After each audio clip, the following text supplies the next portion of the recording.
Good evening, everyone. Sige, wait lang natin. Baka may mga papasok pa. May manonood pa. Pakishare na lang po ng live. Especially sa mga students ko. In preparation for your midterm exam.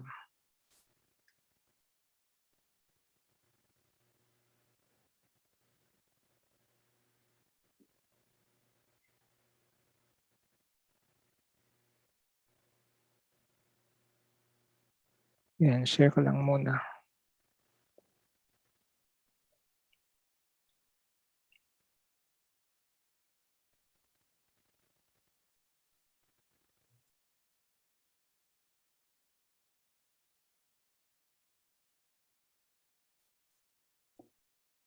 Share, share, share. CE, CPE.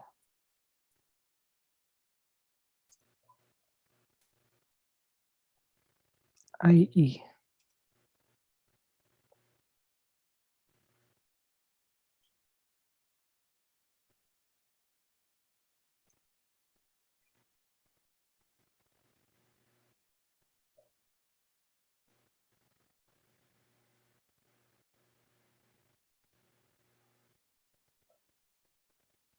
Okay. Naririnig ba ako?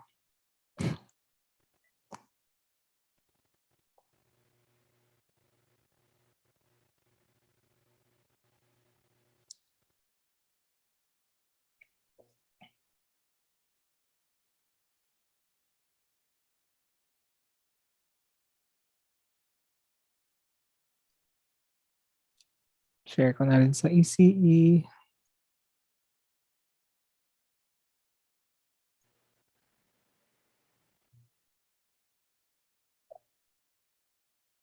And sa ME.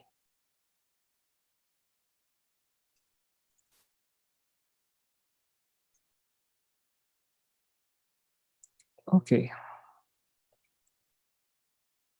Yan, sige. Start na tayo.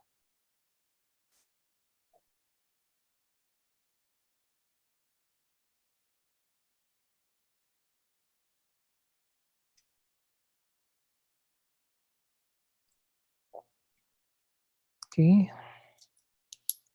Good evening ulit sa lahat. So this live stream is about mga topics na diniscuss sa midterm period. Will be solving problems. Una muna is yung nakaraang quiz. Let's solve some of these problems. Number 1, find the particular solution. Given natin a differential equation is, wala ko ng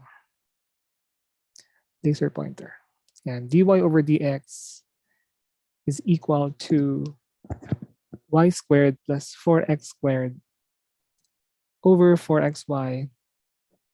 And may condition, y is equal to 2 when x is equal to 1.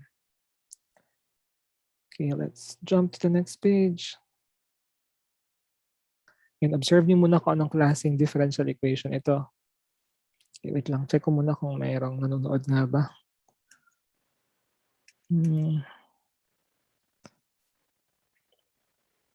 Okay, dun sa mga estudyante ko dyan, pakishare na lang ng live sa mga classmates nyo. Yan, baka makatulong to for tomorrow's examination. Yan, baka lumabas sa mga problems na to. So may idea na kayo kung paano yung approach or paano siya isosolve. And if you can hear me, paki-comment na lang dyan para mabasa ko. Okay. So itong differential equation na to, as you can see, yan, first order lang din naman to. Pag sinabi natin na first order DE, review lang ulit. And the highest derivative that you can see in the equation is first derivative. Yan, kaya siya tinawag na order 1 or first order differential equation. Now, punta tayo dun sa idea kung anong klaseng differential equation to, kasi yung bawat differential equation o bawat type ng differential equation merong appropriate na method para ma-solve yung solution. Okay, so sa ganitong klaseng equation, pansin naman ninyo na yung numerator na to is a polynomial. Diba yung degree is actually equal. Yan yung exponent ni y, tapos ni x. So they are of the same degree. Yung denominator naman represents degree 2, kaya ang napansin niyo dahil equal yung degree, itong numerator at denominator, kapag inayos natin siya sa format na, kuha lang ako ng pen para makapagsulat. Okay, sa format na mdx plus ndy equal to 0. Pag inayos natin yan, so cross-multiply lang natin. This will be 4xy dy equals y squared plus 4x squared. Yan, dx. Transpose mo lang to. So magiging y squared. Yan, parenthesis pala. Plus 4x squared times dx minus 4xy dy equal to 0. Okay, una muna titignan kung homogeneous ba ito. Kung hindi homogeneous, try mong i-test for exactness. Pag hindi pa din, yan, kunin mo yung difference ng partial derivatives, tapos what you will do is, di ba, pwede mo siyang hanapan ng integrating factor. Pero doon muna tayo sa homogeneous. As you can see, di ba, same sila ng degree 2, degree 2.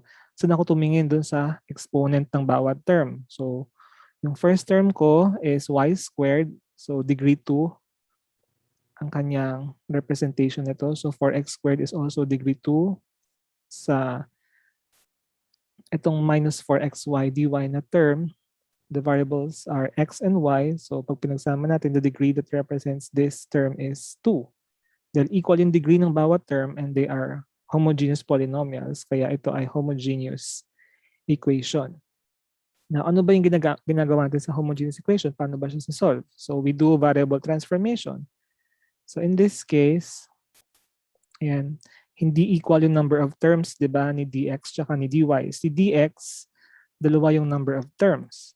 Si dy, isa lang yung number of terms niya. So, kaya doon tayo mag-base doon sa may ma-mixing term. So, dahil dy has a coefficient na one term lang, so we will let y equal to yan, v times x. Ito yung gagamitin natin na value ni y. So basically, papalitan natin si y ng vx. So ang dapat makita natin ng mga variables sa ating equation are v and x. So kung papalitan mo yung mismong variables, yung y na vx, ganun din yung differential. So differentiate lang natin to. Y will become dy. Yan, product rule lang. So v dx plus x dv. Plug in lang natin yan dito sa format na to. Sige, rewrite ko ulit. Clear ko lang siya. Eraser daw.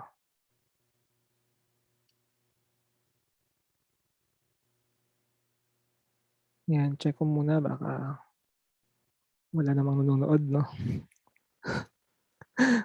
Okay, wait lang. Ayan, merong nanonood.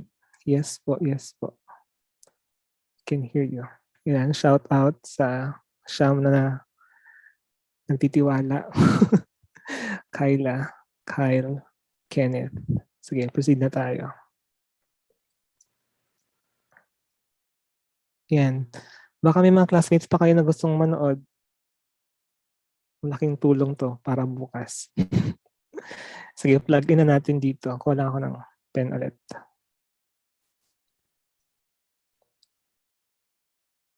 Uy, na-erase ko lahat. Sige lang.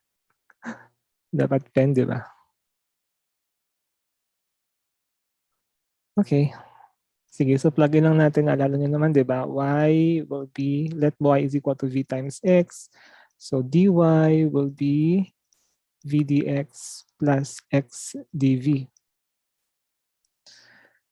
Now, plug in natin dun sa equation natin kanina, which is what? 4y squared plus 4x squared times dx minus 4xy times dy equal to 0. So papalitan natin si y ng v times x. So ito magiging v squared x squared plus 4x squared. Retain lang si dx since dapat makita pa rin natin si variable x dyan. Ito naman, second term, 4x, y will be replaced by v times x, dy will be replaced by v dx plus x dv. Ayan, equal to 0. Distribute natin. I think may pwedeng makancel dito, no? So itong part na to, ayan, pag pinag-multiply natin to, it will result to 4x times vx is 4v x squared. Nung napansin nyo, may x squared dito, may x squared, tsaka may x squared sa pangalawang term. So we can cancel this already. Yan. Divide mo lang both sides of the equation by x squared. Yan. So in here, we have v squared plus 4 times dx minus, anong matitira dito? 4 times v. Pwede mo nang i-distribute yan dito sa v dx plus x dv. So 4v times v dx. So magiging minus yan ha. Minus 4v squared dx minus 4v times positive x dv. So negative ulit 4v. Yan, tama ba? Baka maduduling na ako. Asan na ba yung salamin ko?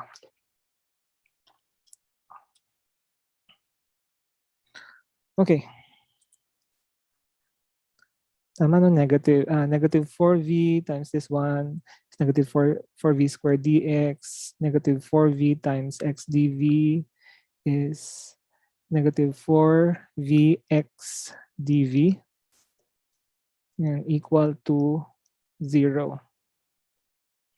Okay, so tama naman, no? Dx dv. So pagsamahin na natin yung mga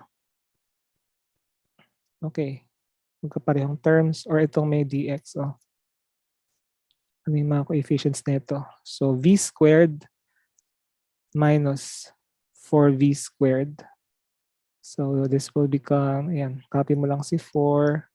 V squared minus 4v squared is negative 3v squared times dx. Ayan, minus 4vx dv equal to 0. Pagdating dito, dapat kaya nang i-separate yung variables, right? So sa unang term, ayan, dapat matanggal natin tong 4 minus 3v squared. So divide the entire equation by 4 minus 3v squared. Sa pangalawang term naman, so kailangan matanggal din natin si x dyan. Divide the entire equation by x. So this will become what?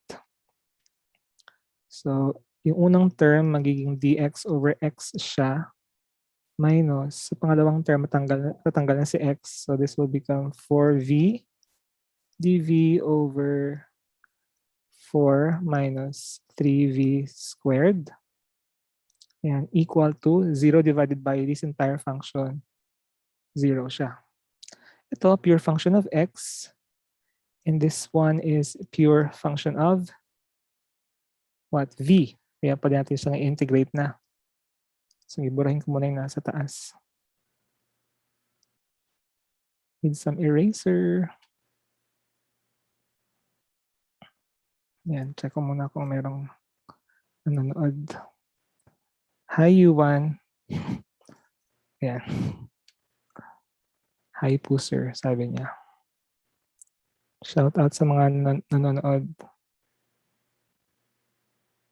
Sige, balikan tayo sa pen.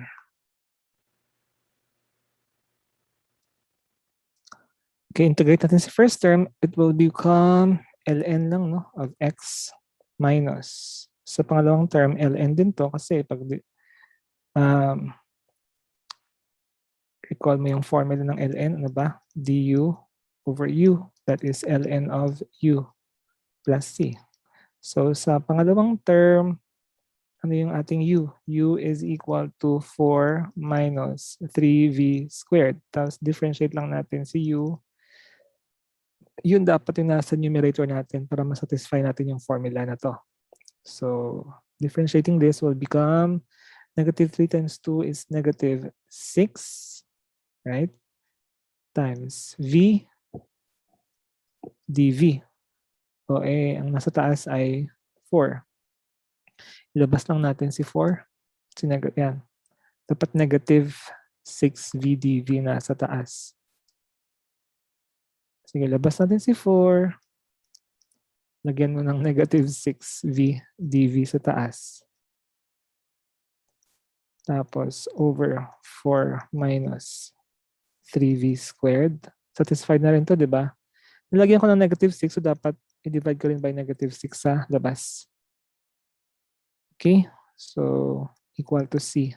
The answer here, yan, burahin ko muna. Eraser. Hindi naman tayo nagmamadali. Anong oras na ba? Sensya na medyo late na yung live ko. Dapat 6 p.m.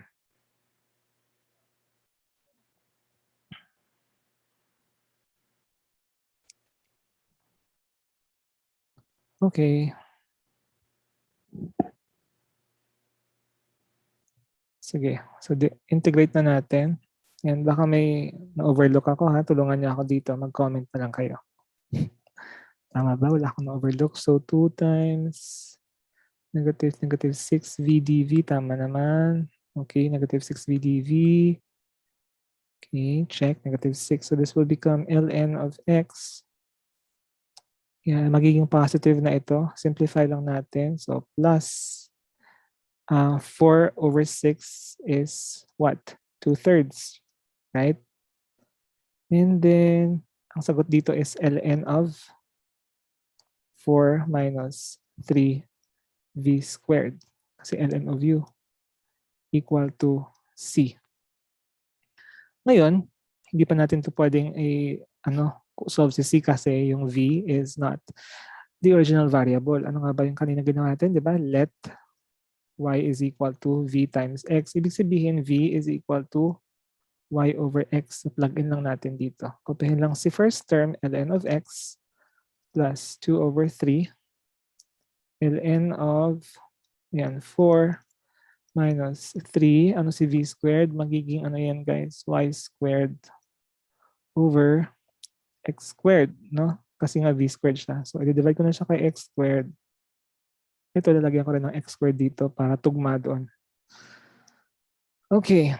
Now, tama. Y squared over x squared. Ito 4x squared.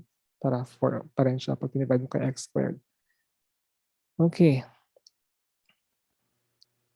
Simplify ba natin? Let me just erase this one. Ang hassle. Pero okay lang naman. Hindi naman tayo nagmamadali. Nasa bahay lang naman tayo. Kaya chill lang. Pero hindi naman ganun kapag nag-exam kayo. Time pressured kayo kaya yung iba kinakabahan. Kailangan talaga praktisado ka. Okay. Ibang color kaya. Try natin yung white. Okay. Now that we have this one, ano nga ba yung mga choices natin? Sige, simplify na lang natin muna. Di ba napansin niyo parehong may ln yan, no, guys? So we can actually simplify this by making this also ln. So what we will do is multiply muna natin yung bawat term. Itong C. Okay. Kailangan matanggal. Gawin na lang natin tong power dito. Ito magiging exponent siya. So 2/3. Itong C, gawin natin siyang ln. So this will become what? ln of x, right? Times 4x squared minus 3y squared over x squared. Kaso naka-ratio sa 2/3 equal to ln of c. Anti-ln lang natin. Cancel natin si ln, right? Yan. Yan, ganun lang. So we'll eliminate that one. Ganun yung idea. So this will become, ito na yung magiging function natin. Okay. The next step is to solve for the value of C to further simplify. Ayan, may condition kasi tayo eh. Ano bang mas madali? Simplify na natin.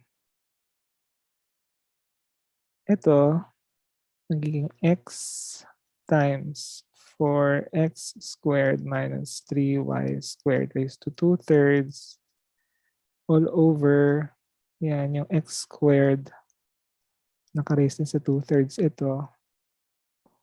Kaya, and this would become 4/3. So, x over this one.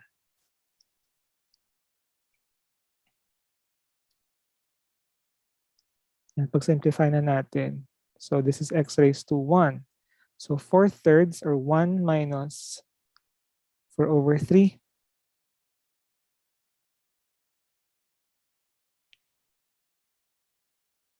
Nagiging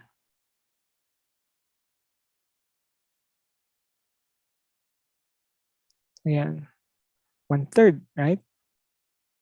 So, cancel na to. Naging x raised to 1/3 yan. So, 4x squared minus 3y squared raised to 2/3 yan, over x raised to 1/3.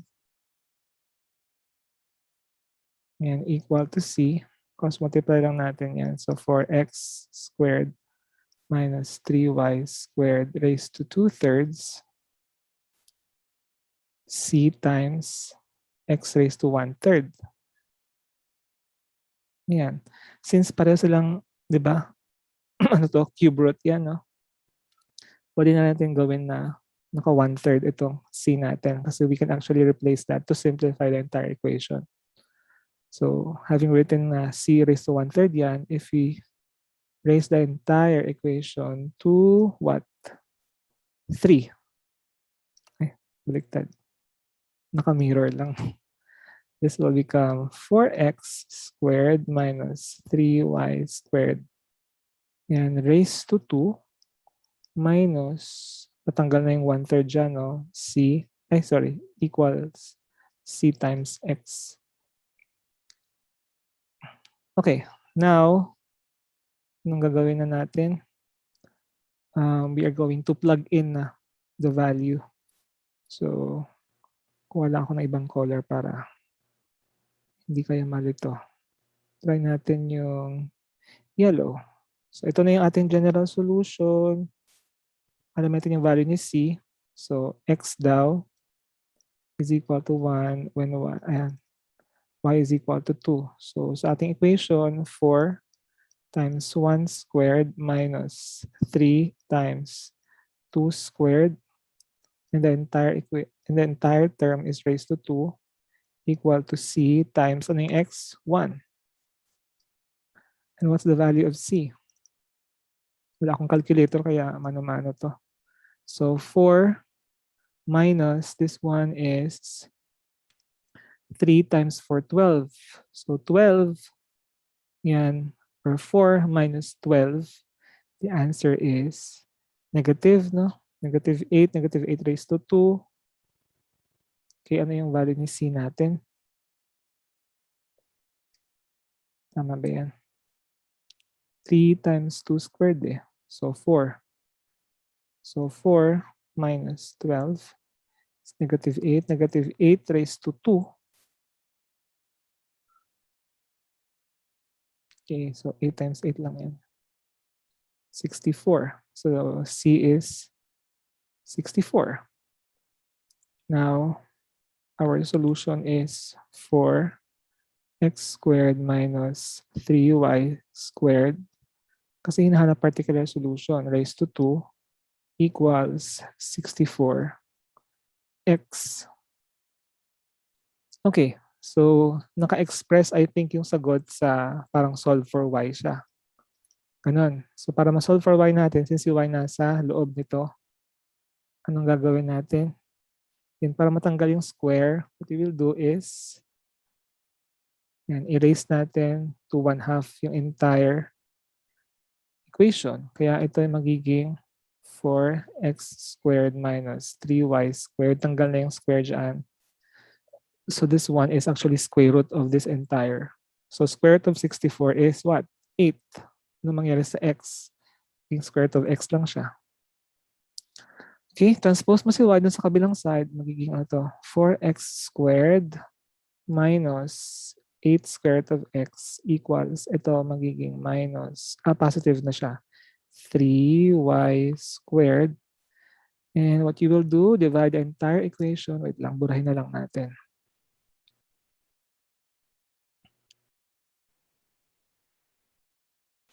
Ayan, medyo mabagal lang kasi step by step eh. Iniisa-isa natin. Wait lang, baka may mga nagko-comment. Homogeneous po ba yan? Opo, homogeneous. Good evening po sa inyo. Ayan. Balik tayo dun sa ating ballpen. Yellow. So ito na yung pinaka, simplify na lang natin kasi dapat nakasolve for y. Yung kasi nasa choices. Para makita nyo rin. Pero kapag wala namang choices yun, edi kahit dito pa lang, pwede mo nang isagot yung itong 4x squared minus 3y squared equal to 8 square root of x. So in here, pwedeng pagpalitan na yung position nila, yung y nasa kaliwa, itong dalawang terms na to nasa kanan. So we divide the entire equation here by 3. Tapos, anong gagawin na next? Kunin yung square root ng bawat, ng both sides of the equation. So, para matanggal yung 2 dito. Yan. So, raised to 1/2 siya. Kaya mangyayari dito will become what? Y na lang, di ba? So, y is equal to square root of this. The first term will become 4x squared minus 8 square root of x all over 3. So ito na yung sagot. Check natin kung andun nga yung sagot sa choices. Mabalikan ko lang yung previous na slide. 4x squared minus 8 square root of x over 3. So letter A ang sagot, guys. Ayan. Pero random kasi siya kaya hindi baka. Ayan. Andiyan naman yung sagot natin. So, okay. I think, yeah, may sagot dyan. So next up, yan, check ko muna ulit baka may nag-comment. Homogeneous po yan. Next item natin, find the particular solution. Kasi ito yung medyo matrabaho talaga. So yung ating equation, as you can see, linear. Nakaayos na siya into standard form. Yan, linear siya in what variable, sir? Linear siya in terms of the variable y. Yan, dy over dt kasi nakita natin na ordinary derivative. Oh, nakita niyo dyan, dy over dt. So yung y natin, yan yung ating dependent variable. Review lang. Tapos yung t is the independent variable. Okay, yung condition natin, ang ibig sabihin lang nito na y is equal to 8 when t is equal to 2. Yan, ano ba yung linya, ano ba yung standard form ng ating equation? Since di ba yung nasa example ko or sa discussion natin, dy over dx. So dapat flexible din kayo, no? Alam niyo kung paano siya i-transform katulad nito. So since dy over dt siya, dapat yung ating equation, since linear siya in y, kasi nga y is a dependent variable, so this function will be p as a function of t siya times the dependent variable y equals q as a function of t. So that's basically our standard form ng ating linear equation. So pasok naman siya doon sa standard form, kaya madali lang to. So ano nga ba yung ating, anong mga steps para ma-solve natin yung linear equation? So sabi nga doon, kailangan ilagay natin sa standard form yung equation. Since naka-standard form na siya, wala nang problema yan. So dy over dt plus, ano yung ating p as a function of t? Ito yun, no? 1 over t and times y equals 3t. So pure function of t yung nasa kanan. So dito, sulat ko ulit, p as a function of t is equal to 1 over t. Ano yung ating q as a function of t? That is 3 times t. The next step is solve natin yung integrating factor. And the formula is e raised to the integral of t as a function of the independent variable. In this case, t yung ating independent variable and times dt. So I is equal to e raised to integral of, plug in mo lang yung value ni p of t. So yan ay 1 over t times dt. And this is e raised to ln of t. Di ba e raised to ln of something is equal to something, no? Kaya ang magiging sagot dyan, yung ating integrating factor is t. Parang ganun, kinakancel na, pero that's the idea. After that, i-multiply natin yung value ng integrating factor doon sa standard form. Dito mo siya i-multiply. Okay, so multiply the equation by t. Burahin ko na lang muna itong sa baba para maging may space pa tayo mamaya. Lahat kailangan ng space. Wow. Yan, magandang gabi ulit sa lahat. Hope you're doing fine. Check natin kung merong questions. Okay, wala naman. Shout out sa 17, 18 viewers. Shout out talaga. Okay, so okay naman yung audio ko, guys. Naririnig naman ako. And if you can hear me, thumbs up na lang. Thumbs up, nakikita. Joke lang. Nasa na yung ballpen ko? Balik tayo dun sa anong color. Cyan ulit. So ang maging result nito is t times dy over dt plus, ang ginagawa ko na ngayon is I'm multiplying the integrating factor dun sa standard form. So 1 over t times t, cancel na yung t dyan, y na lang yung matitira dito, equals 3t times t, that is 3t squared. Okay, gawin natin siyang differential format. So multiply the equation by dt, or pwedeng dito pa lang, multiply mo na kagad ng dt. So this will be t dy plus y dt equals 3t squared dt. Ano mangyayari sa equation na to? Diba kapag nag-multiply tayo ng integrating factor dun sa equation, magiging exact na yung ating equation. But I have put there a note na kapag integrate ka na ng exact equation, yung result nitong multiplying yung standard form ng linear equation by the integrating factor, magiging yung left member mo, yung integral niyan, is equal to the integrating factor times the dependent variable. Ano yung dependent variable natin? Y. Sagot na kaagad to, guys, ha? Pero kung ayaw mo naman na ano, sige, you can represent, you can put this as d ty. Ganun lang yun. Ito, equal yan dito. Alam niyo ba yun? Ayan, sige, sulat natin.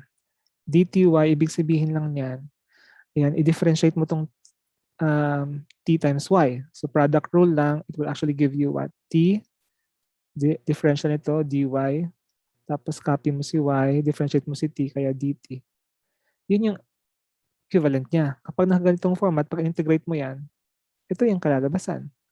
Sa kanan, purong function naman ito, pure function of t, kaya integrate na natin. This will become what? T cube over 3. Power formula lang, tapos mag-plus c ka dito. So cancel na si 3. Ang magiging sagot dito will be t cube plus c. Okay, particular solution ang hinahanap. Solve natin si c. Okay, solve natin si c. Ano si t? T is equal to 2, tapos y is equal to 8. So this will be what? 2 times 8 equals 8 cube. Ay, mali pala. Nung 8. Kaya tinatry ko lang kayo kung palusot, no? Dapat talaga ano yan? 2. 2 yan, mga kaibigan. Okay, balik sa ballpen. Cyan. So this will become 2 raised to 3 plus c. Anong value ni c? 2 raised to 3. 2 times 2, 4. 4 times 2, 8. 8. So 2 times 8 is 16. 16 minus 8. Ang sagot, 8. Kaya yung ating answer is T, Y, dy, thank you, equals T cubed plus 8. Or if you are to solve for y, yan, divide the entire equation by t, magiging y is equal to, yan, ano ba yung pinaka-solution dun? Balikan din sa kabilang page. Ayun na nga siya, no? So, tingnan natin. So, magiging y is equal to t cubed over t squared siya. Tapos, ito naman, magiging plus 8 over t. So, meron ba? Meron. Letter A. T squared, tama ba? Plus 8 over t. So, there's an answer. Questions? Wala namang tanong, no? Yan. Yes po, sabi ni Kyla. Shout out kay Kenneth, kay Clyde. Hello sa 12 na naniniwala. Naniniwala. Sa 12 na nagre-review. Okay, next na tayo. Ito naman. Find the particular solution. Lahat kasi particular solution to. Since para mag-arrive tayo sa particular solution, dadaan muna tayo sa general solution. So, yun. Anong klaseng equation to? And 2xy plus the quantity 1 plus x squared times dy over dx equal to 0. Yan. May condition tayo, y is equal to 1 when x is equal to 0. So, what do you think this equation is? Anong klase to? Tingnan natin ha, x squared. So, hindi siya pwedeng linear in terms of x. Y, okay. Possible, no? dy over dx naman to eh. So, linear siya in terms of y. Pag inayos natin ito, yan, paano ba siya ayusin? Dapat yung unang term is ordinary derivative. Sige nga, so paano yan? So, tanggalin natin yung 1 plus x squared dyan. Sige. So, divide the entire equation by, kuha ko ng pen na ibang color para kita doon sa white. Diba? Black. Black na lang. So, dito, divide lang natin siya, the entire equation by 1 plus x squared. So, anong kalalabasan? Hindi naman siya homogeneous kasi 1 to eh. Dapat same yung degree ng bawat term. Kung wala to, edi homogeneous siya. This will become what? 2xy over 1 plus x squared. Ayan. Plus, this will become what? dy over dx. Separable ba siya? Pwede siyang separable, no? Separable din siya. Sige. Pero okay lang yan. Ibig sabihin, separable ito, tas linear pa siya. Okay? So, pwede siyang separable. Equal to 0.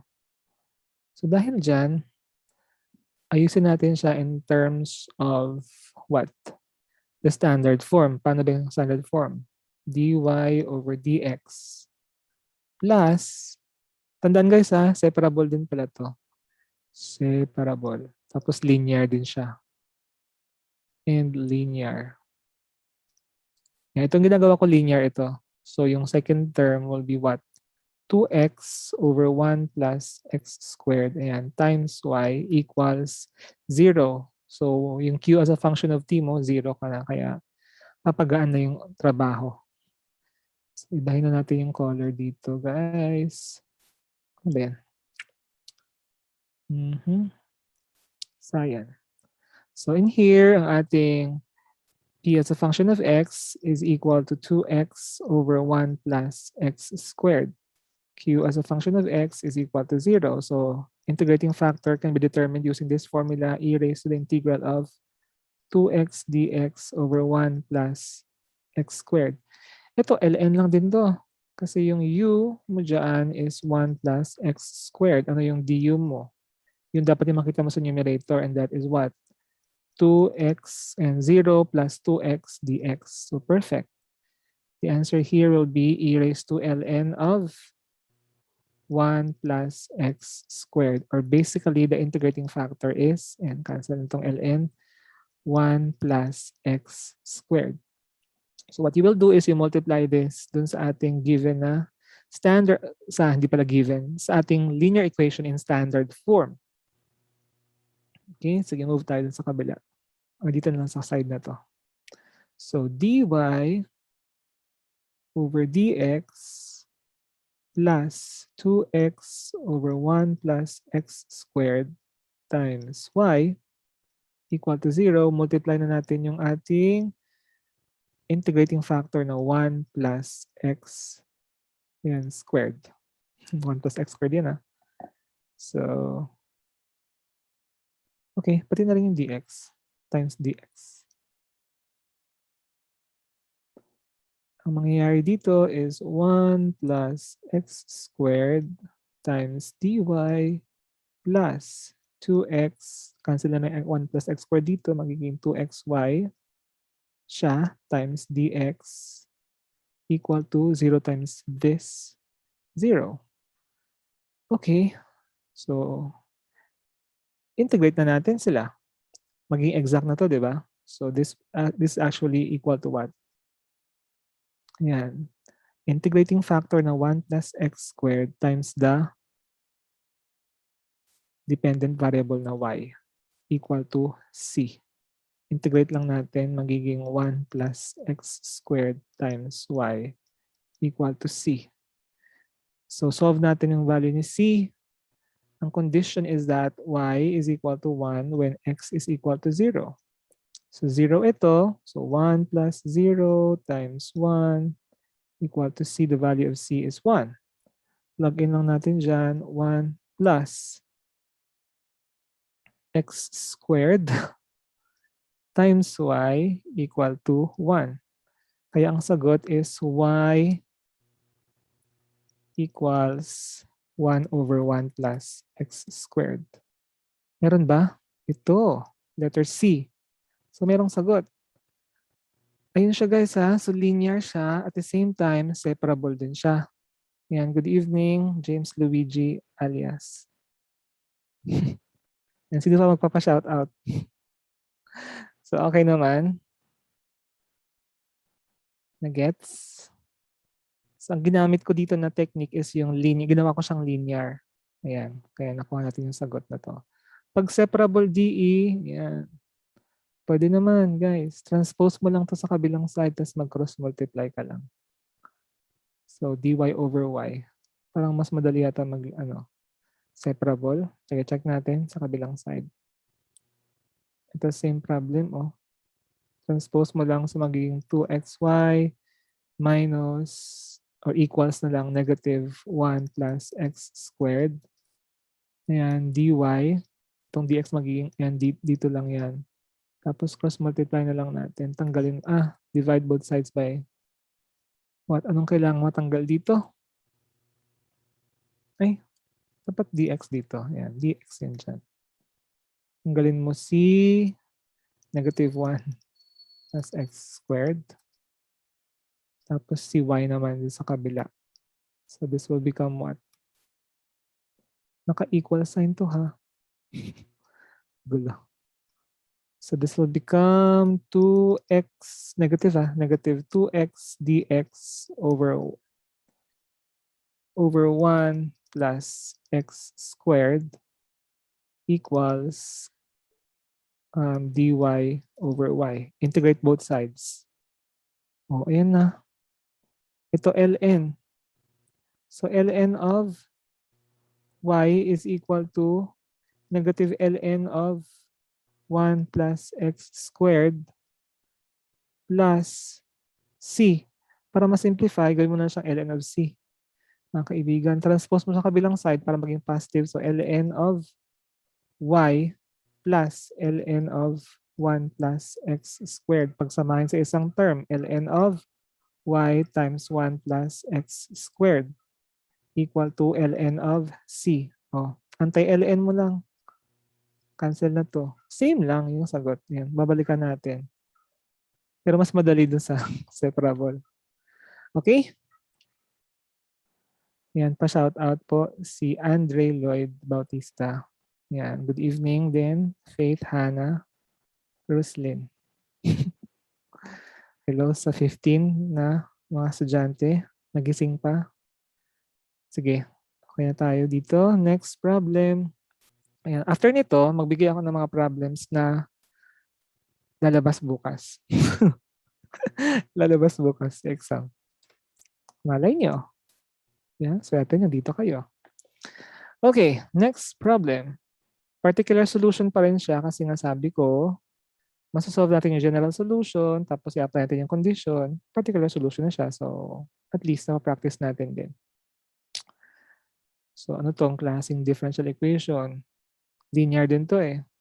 Right? Linear siya in terms of the variable y. Hindi pwedeng sa t cube kasi tingnan mo naman yung degree ni t. Yan raised to 3. Hindi rin, basta hindi pwedeng linear in terms of t kapag ka yung degree ng variable is greater than 1. Ito kay y, raised to 1 siya. At the same time, yung kanyang derivative, dapat degree 1 para masabing linear in terms of that particular na variable. So pag inayos na natin ito, so sulat ko muna t dy over dt minus 2 times y equals 2t cubed. Yan, good evening po. Good evening, Vincent. Umipig. Okay. So ayusin natin ito standard form. Yun yung unang step sa pag-solve ng linear equation. Dapat nakaayos siya in terms of naka-standard form. So dito, kailangan wala ng variable dyan. Divide the entire equation by t. Para ang ating standard form will be dy over dt. The second term will be negative 2 over t times y. Kaya nakaayos na siya dyan. Equals to t cubed divided by t is t squared. Okay? So, in this standard form, yung ating p as a function of t is, isama natin yung sign ha, negative 2 over t. At ang ating q as a function of t is yung nasa right side, guys. So, 2t squared. Now, solve natin si integrating factor e raised to the integral of p as a function of t times dt. Okay, plug in lang si p as a function of t dito. So, e raised to, negative siya. So, negative 2, ilalabas mo lang yung constant dyan. Integral of dt over t. And this will give us e raised to negative 2 ln of t. Ayusin natin para ma-simplify ito. Kailangan yung coefficient na to sa ating ln. I-transform mo siya into this format. Yan, e raised to ln of t raised to negative 2. Para ang ating sagot is t raised to negative 2 or basically 1 over t squared. So itong ating integrating factor na to, we multiply this dun sa standard form para siya ay maging exact equation. Okay, so shortcut lang dyan, matik na ha. Kahit direkta ko na to. So sabi nga, kapag na-multiply mo na yan dito, sige, kuha ako na ibang color. Ano gusto yung color? Yellow, green, white, magenta, yellow na lang. Dilawan. Dilawan. Kidding lang kami, ma-offend tayo dito. So 1 over t squared. So kapag na-multiply mo na yung mismong integrating factor sa standard form, yung left member is always, kahit yun na yung mismong sagot mo, dependent variable times the integrating factor. So yun na yung sagot, t squared. Yung kanan is, syempre multiply mo rin itong integrating factors. This will become what? 2t squared times 1 over t squared. Cancel si t squared. Magpa-plus si, yan. So integrate mo itong kanan. Yan, times dt ka lang dyan. Plus c. Installment. So, yan, taas tayo. So, y over t squared is equal to integral ni Yan. 2 dt plus c. And that is 2t plus c. Okay, solve natin yung value ni meron na ba tayong nakitang sagot dyan? Burahin ko muna itong part na to. Eraser. Yan baka. Okay, burahin ko lang muna ha. Chill lang tayo. Time check, it's what? 9. So 9:30, matutulog na tayo para bukas magandang gising. Pero I bet yung iba sa inyo dyan, di pa matutulog. Right? Puyat is real. Balik tayo sa pen. Asan yung pen? Pen. Okay.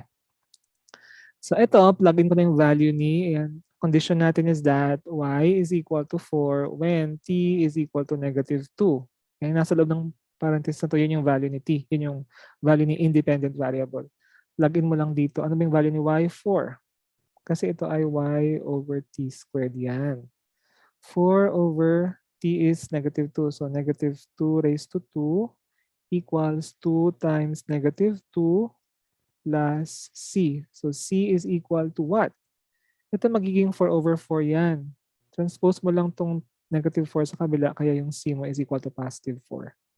So the answer is y over t squared equals 2t. Anong value ni c? Positive. So plus 4 ka dyan.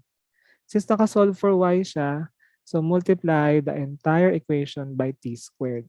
Ayan. T squared, guys. Kaya ang magiging sagot dyan is, yan, baka kayo ay malito, burahin natin yung nasa baba. Linisin natin ng konti. Okay, there you go. So the answer, if you are to solve for y is equal to what? Multiplying the entire equation by t squared. So 2t cubed plus, ano? 4t squared. So meron ba? None of the choices? Tama ba yung sagot ko? Parang baka may mali ako dito ah. Integrating factor. Ano yan? 1 over t squared naman eh. 1 over t squared na cancel to t squared. So 2t. Yan, tama naman siya. 2t. Ay, sorry guys. Yan. Nakita ko na. Naantok lang to eh. Di ba kasi 1 ito? 1. Ito naman, -4. Right? Ito magiging -4. Pag transpose mo to dito, so 1 plus 4 is 5. Yun. Kaya yung sagot is, ayan. Live kasi to kaya ano, may room for error. Ayan. So 2, factoring out t squared. So 2t plus 5 times t squared. May sagot na, letter D. Okay? Gets? O sige, punta na tayo sa main event. Ano yung main event? Sige. Yan, kuha kayo ng notebook nyo.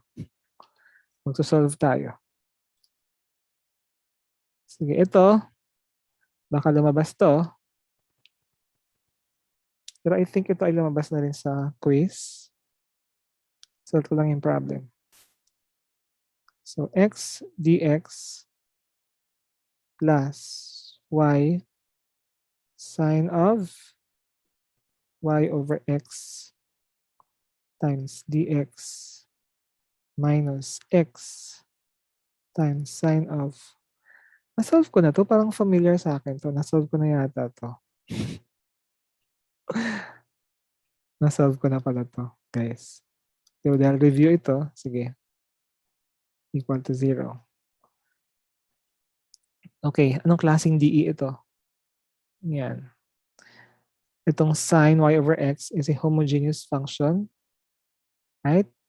So degree 1, degree 1, degree 1. So lahat ng terms are of the same degree, kaya ito ay homogeneous differential equation. So factoring out dx in here, so magiging x plus y sine of y over x times dx, yan, minus x sine of y over x times dy equal to 0. So, laging piliin natin, di ba kapag homogeneous, kapag hindi equal yung number of terms, ito dalawang terms, ito isa lang, doon tayo titingin. Yun yung papalitan natin, yung variable na y ng v times x. Tapos, yung differential as well. So, differentiate mo yung y is equal to vx, magiging dy equals v dx plus x dv.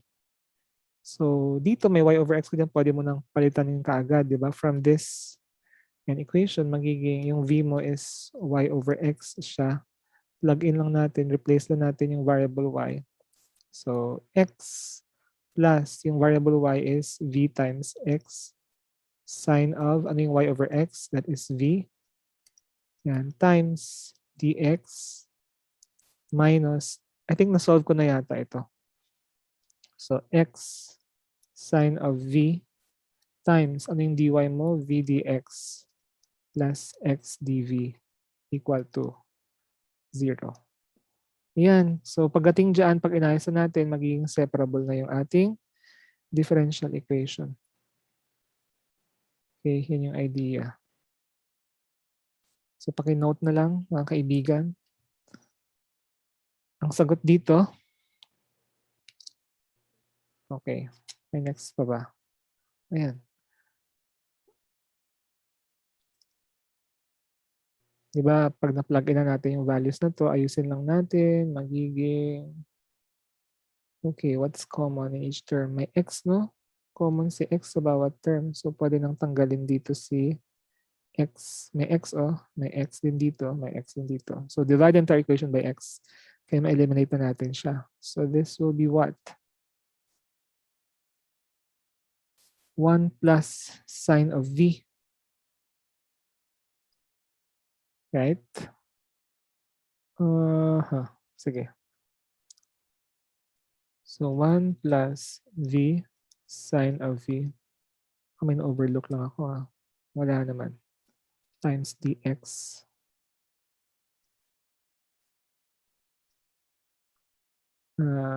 Minus sine v. So distribute mo lang si minus sine. Times v dx plus x dv. Tama ba? Tama po.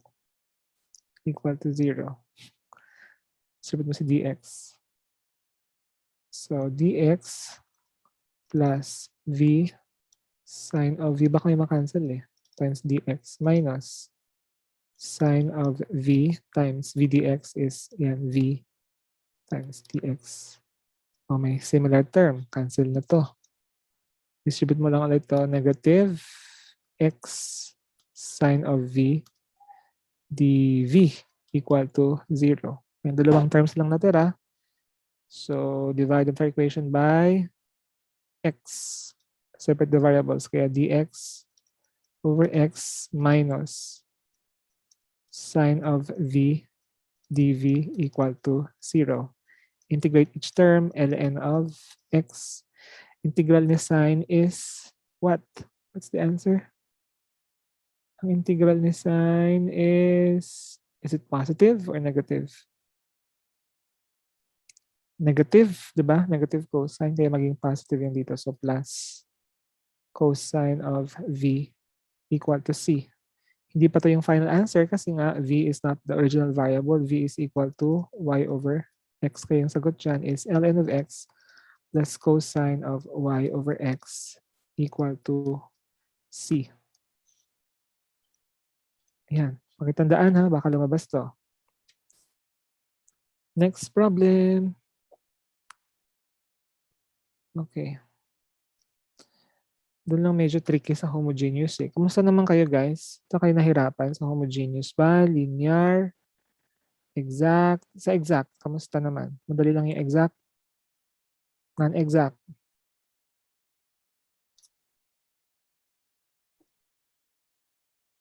Okay.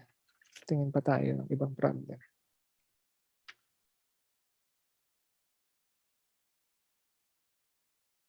Doon tayo sa non-exact.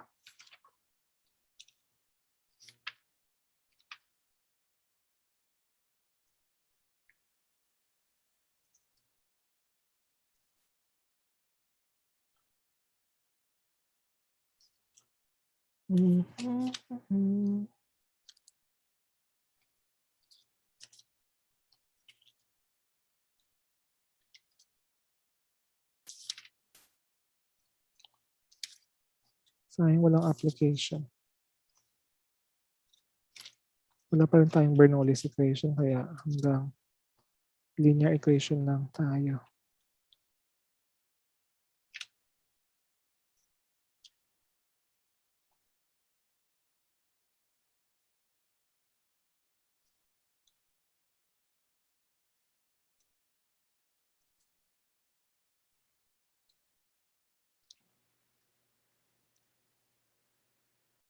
Okay.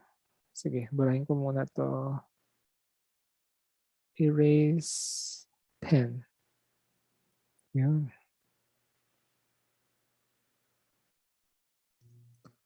Okay, so our next problem is, ano ba yung hindi ko na ibigay pa? And another thing is yung pag-test, di ba, ng mismong differential equation. Importante yun kasi meron dun items sa exam ninyo na hahanapin nyo kung alin dun yung hindi homogeneous or hindi exact. So, hint yan sa lalabas bukas. Yan. Para lang yan sa mga nandito. So, may lalabas na ganun.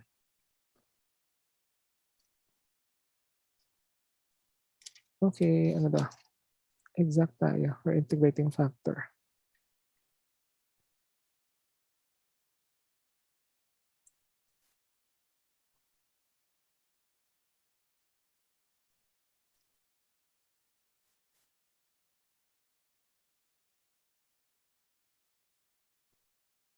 Ayan, baka magtanong kayo, di ba? Sabi ko, yung non-exact, pag na-solve na niyo yung integrating factor at na-multiply niya siya doon sa mismong non-exact equation, di ba maging exact na siya?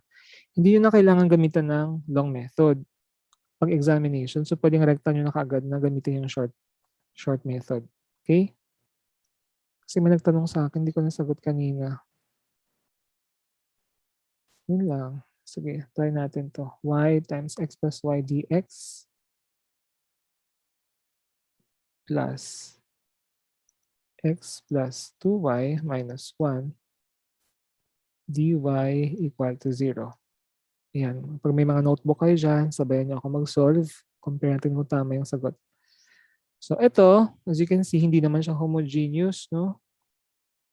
Yung unang term natin, degree 2, pero ito kasi yung second term natin, x plus 2y minus 1. So, kapag inequate natin sa 0 yan, linear ito, part na to. Try natin i-test muna for exactness. Since our m is equal to y times x plus y, tama ba? Tapos si n natin, equal yan sa x plus 2y minus 1. Wait lang, time check guys. 9:14, sige. Yung ating hanggang 9:30 lang tayo. Baka may mga tanong kayo ha, itanong nyo na dito. Just comment na lang. Comment. So take the partial of m with respect to what? Respect to what? M is coefficient ni dx, so differentiate this with respect to y. Tapos si x is held constant pag ganun ha, yung case. So sa unang term, magiging ano yan guys? So y times x, xy. So differentiate mo yung xy. Copy mo lang yung constant. Tapos differentiate mo si y with respect to y. So times 1 ka dyan. Sa pangalawang term, maging y squared siya. So plus 2y. Yung partial of n naman with respect kay x naman tayo. So y is held constant. Unang term, x, derivative ni x with respect to x. So 1 siya. Constant na rin to. So 0 na yan. Ano napansin niyo? hindi equal yung partial derivative ni m kay partial derivative ni n with respect to x. So, ang gagawin natin, take the difference. Try lang natin ha, baka makuha natin yung integrating factor. So, partial of m with respect to y minus partial of n with respect to x. So, hindi ko pa siya nilalagay yung formula na divide ko ba kay m or divide kay n. So, nakadepende dun sa magiging result ng pagkuha ng difference nila. So, kopyahin ko itong partial of m with respect to y, x plus 2y siya. I-subtract ko ngayon si partial of n with respect to x, and that is minus 1. Ngayon, check mo yung resulting difference. Balikan mo ngayon yung ating equation kung meron ba doong appropriate na coefficient na pwedeng i-divide. Okay, kapag i-divide natin siya kay m, so it's as if we are canceling what? X, dapat pure function of y lalabas. Pag i-divide natin siya kay n, it's as if we are canceling, di ba, y, ang lalabas is pure function of x. Kapag constant man, so it's either ano yan, basta yung idea. So nakita nyo dito, si dy, yung coefficient niya is x plus 2y minus 1. So i-divide natin siya kay n. So kapag dinivide kay n, anong ibig sabihin nun? Function of x dapat yung lalabas dyan. So divide by x plus 2y minus 1. So naging, ano yan guys? 1. So sabi ko kapag constant, it belongs to either function of x or function of y. Yung ating derivation is that n is coefficient ni dy, so it's as if we are canceling y, lalabas is pure function of x. Yan. Thus, we can determine the integrating factor, which is e raised to integral of f of x times dx. Kapag m naman di-divide natin, negative g of y lang kasi function of y dapat yung kalalabasan, may integrating factor. So in here, e raised to the integral of 1 ha. So dx. So the answer is e raised to x. So pagdating dito, multiply natin itong integrating factor dito, guys, sa ating given na non-exact para maging exact yung ating equation. Okay? Sige. So next page. Okay, go.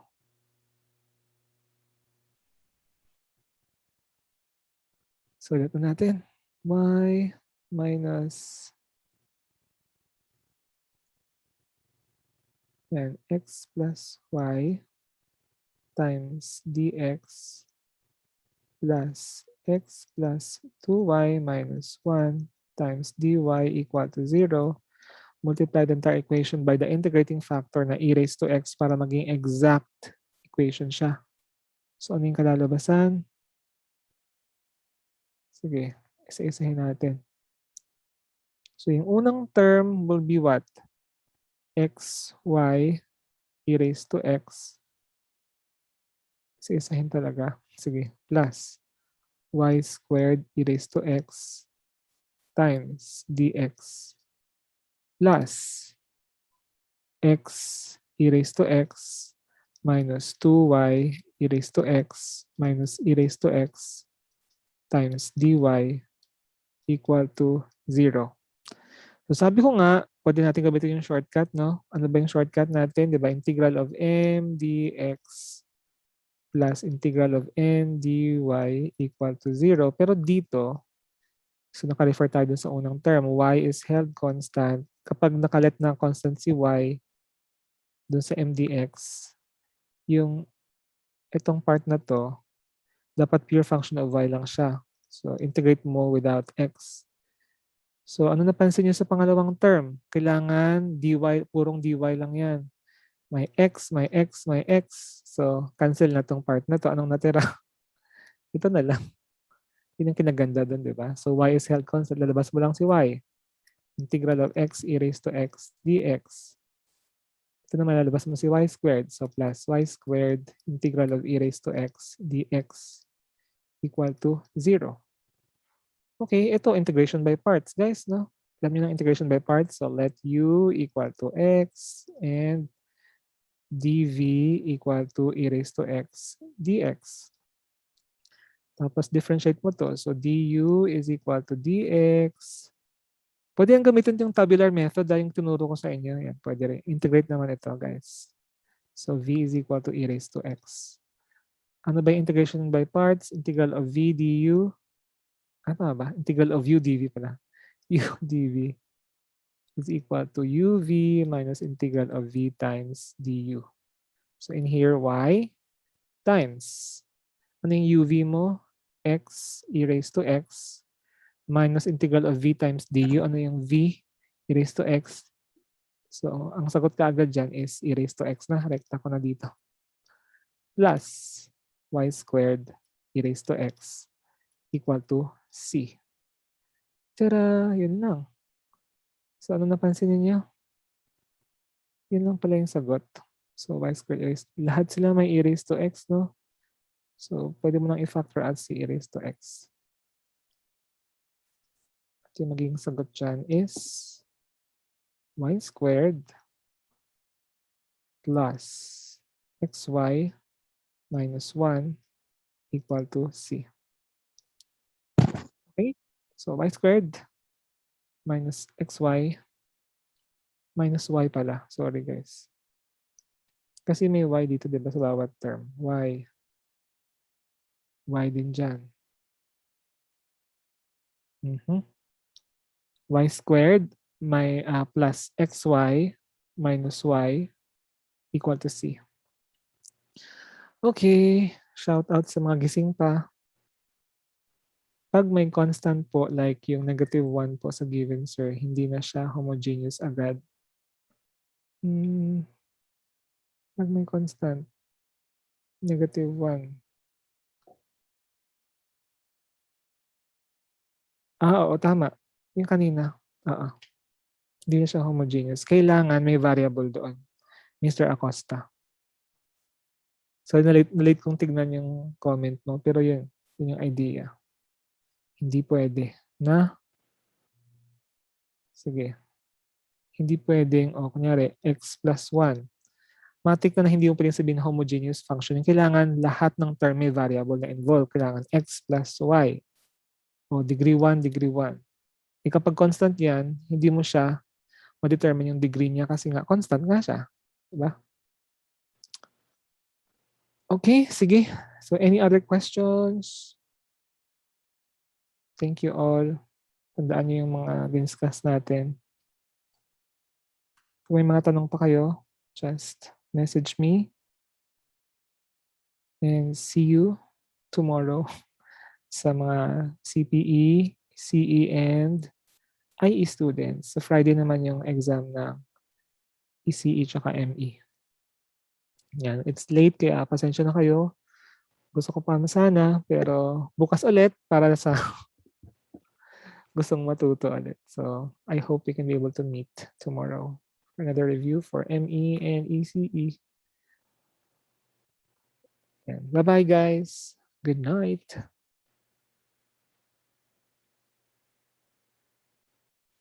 Good night na. Shout out. Sir, paano po if m is equal to y sin of xy, paano po integrate yung y is equal to k? Okay. Pag ganyan, i-held constant mo lang siya. May tanong pa pala dito si Mr. Rehencia. Ayan, sige nga, integrate natin yan. May pahabol pa lang. Medyo delay kasi yung ano. Sabi niya, y sin of xy times dx. Yan for sure kasi nga m dx eh. Kasi nga y is held constant. Sige. So isipin mo lang na si y is what? Constant.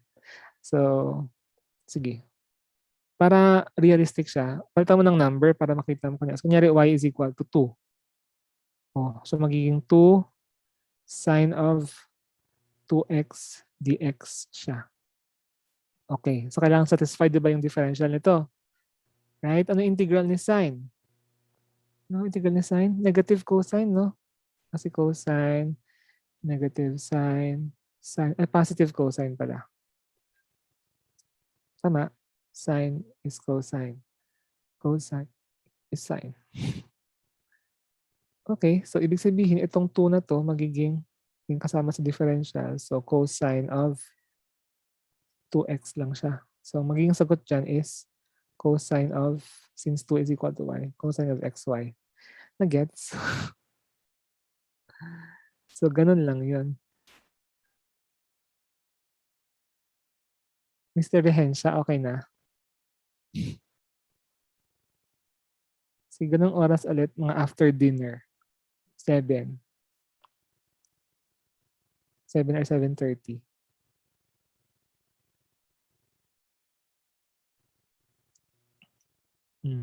Ito, differentiate mo si xy. Yan. With respect to, ano yun? X, di ba? So, constant nga si y, di ba? So, copyhin mo lang y. Kaya may y ka dito. Itong y na yan. Kasama na siya dyan sa differential. Kaya pwede mo nang magamit yung formula ng trigo. Okay. Okay na, Mr. Rehensya. Medyo may delay lang ng konti. Ano pa? May nagpapahabol pa. Kasi for sure may mga, medyo tricky yung may mga negative exponent guys. Hanap ako ng problem na yun. Kasi kailangan tumugma talaga yung differential. Alaman niyo rin yung mga identities, baka kasi magkalituhan kayo ng trigo functions. Tingnan niyo rin yung mga variables. Baka mayroong tricky part doon na akala mo pwede pala siyang palitan ng kanyang identity pero hindi pala. So careful kayo doon sa mga items. Dapat pareho ng consistent sa variables, consistent din sa mismong kung anong type ng function yung bawat term. Okay, sige. Thank you all. See you tomorrow. Bye-bye.